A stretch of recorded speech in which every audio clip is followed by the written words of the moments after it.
The Dorje, or diamond scepter, is a Tibetan spiritual ritual implement of great beauty and utility. The Dorje is an artistic archetypal representation of the ultimate spiritual dynamic, functioning as an active meditative component, a form energy transceiver. Dorje and its corresponding Sanskrit term Vajra generally translate as thunderbolt or diamond.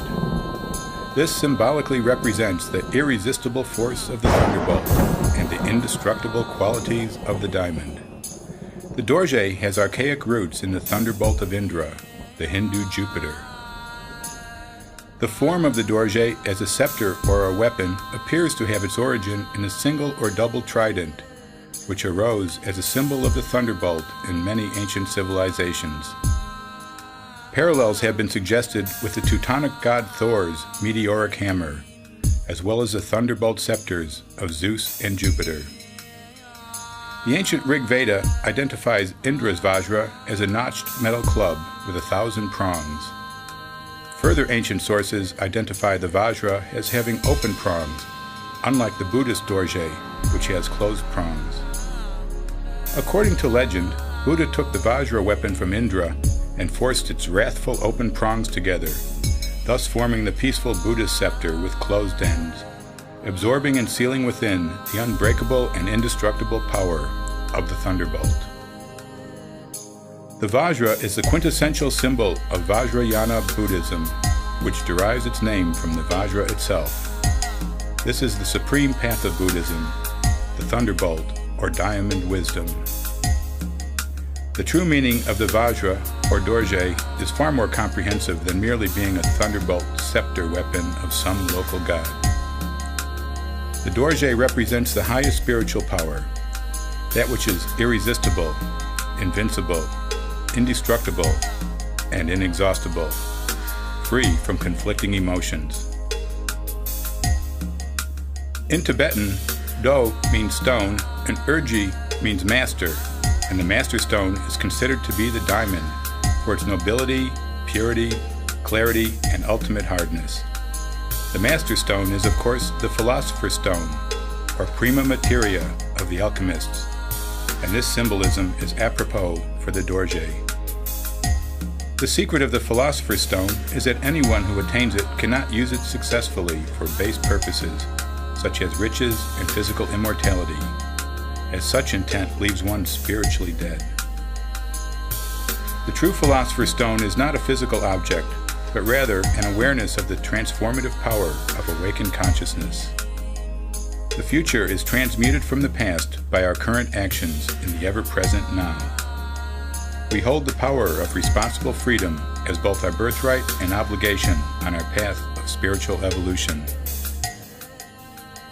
The two sides of the Dorje can be seen not only in the polarities of male and female, night and day, hot and cold, and so on, but also as the most dynamic of our experiential polarities, matter and spirit. And matter and spirit are reconciled in the thunderbolt of awareness, where we become the undifferentiated singularity of enlightenment and perceive all as one, subjective and objective, united as a fundamental awareness. This is the ultimate tantric doctrine. In its symbolic artistic form, the Dorje is a scepter, the emblem of supreme sovereign power, hence the diamond scepter. It is the unmovable axis of the world around which the mandala of psychocosmic experience revolves. The Dorje's form corresponds directly to its function. The Dorje is an archetype of universal polarities, as two mirror image mandala heads emanate from the central point. The venoms of mortality are represented on one side, with the wisdoms of enlightenment on the other. Astute meditators gain awareness of many correlations.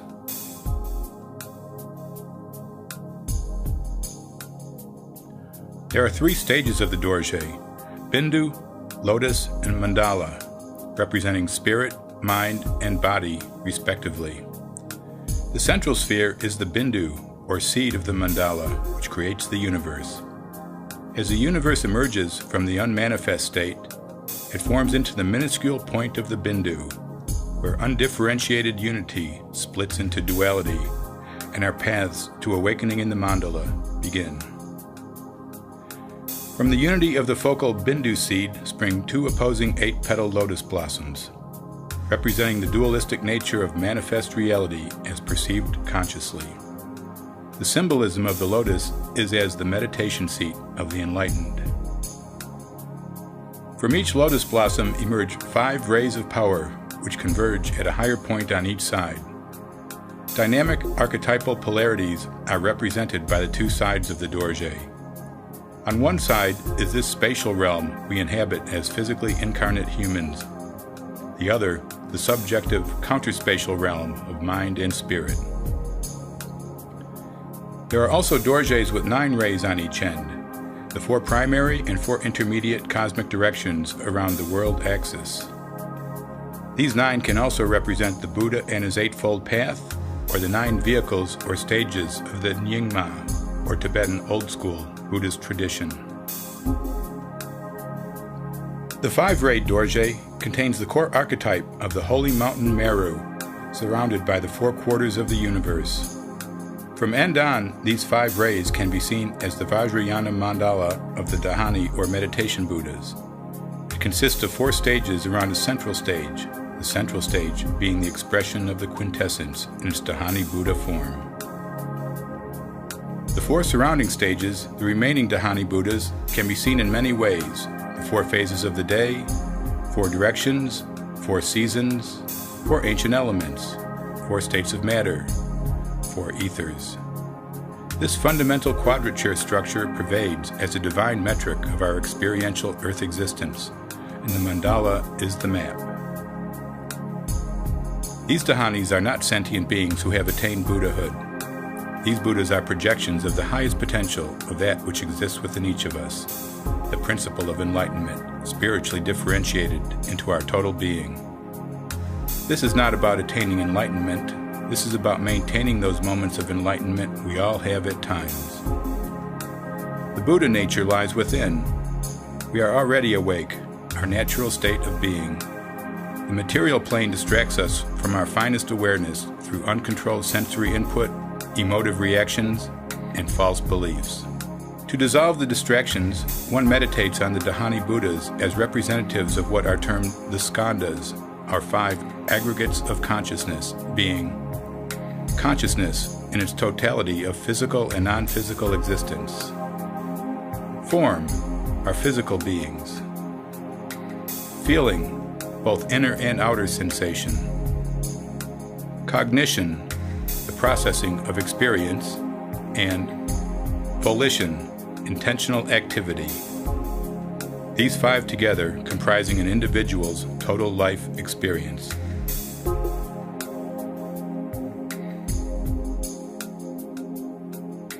The central Dhyani Buddha is Vairochana, the skandha of total consciousness, both encompassing and emanating the 4 Dhyani quadrants of the outer circle. Here we find the wisdom of the universal law. Vairochana's symbol is the wheel, the setting into motion, the great wheel of life, which allows the transformation of ignorance into absolute awareness. The wheel of life contains 6 realms, 3 of the upper world, representing illusions of happiness, and 3 of the lower world, representing illusions of misery. These can be related to the 6 bardos or intermediate stages we pass through, 3 in life and 3 in death. The first quadrant is blue, as the sky at dawn. The Buddha is Akshobhya, the unmovable, our physical form in the objective world unfolding from total consciousness. Here we find the mirror-like wisdom, teaching non-attached awareness of the manifest world as a reflection of the interior, the gateway of the subjective and objective. As a mirror reflects equally and dispassionately all before it, so the mirror-like wisdom transforms anger into non-reactive observation of all that is. The color blue is mirror-like as the surface of a calm lake reflects sky and terrain. Akshobhya's symbol is a Dorje, with its 2 poles mirroring each other as the subjective and objective poles of reality non-reactively mirror each other in the clear state of enlightenment. The second quadrant is yellow, as the overhead sun at noon. The Buddha is Ratnasambhava, the gift-giving jewel, the skanda of perception, representing the outer and inner sensations felt by our being, the gift of experience. Ratnasambhava lights all around us evenly in the wisdom of equality, transforming pride into saneness. We experience that all beings are equal before the pure light of spirit, just as the sun shines equally on rich and poor, good and bad. Ratnasambhava's symbol is the jewel, whose radiance dissolves the boundaries of self. The third quadrant is red, as the warm setting sun after a fine day. The Buddha is Amitabha, the compassionate one. The skanda is cognition, our processing of the perceptions gained through our physical form. Amitabha teaches us the wisdom of distinguishing inner vision. It is the realm of love and compassion, the Western paradise of bliss of the devotional Pure Land Buddhist sects. Amitabha's symbol is the lotus, the seat of meditation. Just as the sun sets, so do we turn inwards in meditation, transforming attachment into unity. The final quadrant is dark green, the night. The Buddha is Amoghasiddhi, wisdom of all accomplishing karma-free action. The skanda is intention, representing our volitional responses after processing the perceptions gained through our physical form. It is the spiritually awakened free will, the realm of wisdom, where jealousy is transformed into accomplishment. The symbol of Amoghasiddhi is the double Dorje, or Visva Vajra. Visva is Sanskrit for manifestation. It symbolizes enlightenment in action, the conclusion of the practical achievements of the previous Dhyanis, the mandala perfected. The four heads representing the Dhyanis of the four cosmic directions as a perfected spiritual organ. Here, one is in the Tao, going with the flow. Before the beginning was void. As the four directions formed in the impulse of creation, from them subtle winds began to flow, filling the void. After countless aeons of time, these magic winds formed into an immutable substance that formed the double Dorje, the foundation of the physical universe.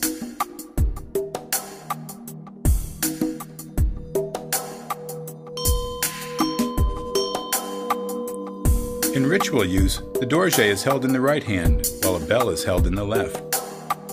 The Dorje represents the masculine principle, compassion expressed through skillful means. The bell represents the female principle, wisdom, the hollow representing wisdom as inseparable from emptiness, and the clapper represents the sound of emptiness. The ritual bell commonly has the Dorje symbolism in the handle. To achieve enlightenment, these male and female principles must be conjoined to become one. The bell symbolizing the body, the Dorje the mind. The Dorje can also be placed in front of the meditator so that one may optically absorb its artistically functional structure into their being, whilst traveling a meditative path through its inherent correspondences. There is a higher form energy emanating from the Dorje due to its archetypal structure, as understood in the Western esoteric science of radionics. These exercises must be experienced directly. Words alone cannot express the awakening of archetypes, as any visual or musical artist will testify. Meditation upon the Dorje and constructing it in one's inner realm will guide the body, mind, and spirit to the awakened state, where all the psychocosmic elements of our incarnation are integrated and raised to their highest level. The Dorje is both path and symbol. It is an exquisitely curious artistic design that may be appreciated even if one is only at the preliminary stages requisite for the esoteric exploration of its utility. To begin meditation upon the Dorje, one will attempt to grasp its symbolism and structure and initiate the correlation of their worldly awareness components to the archetypal structure. This progressively becomes easier and more intuitive. The Dorje becomes an active inner spiritual map of the universe, with which one may attain the highest levels of awareness whilst keeping grounded in their daily life. Samsara becomes nirvana.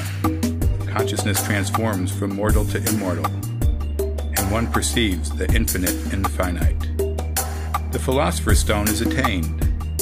Heart and mind function harmoniously together as a singular, responsive, non-reactive awareness. An archetype which provides life and growth engenders a fruitful philosophical pathway. Building a Dorje in the imagination as an organ of cognition is one of the greatest and simplest of spiritual practices. Beyond intellect, it is the pure beauty of spiritual freedom which can only be grasped through uplifting actions in art, music, and life.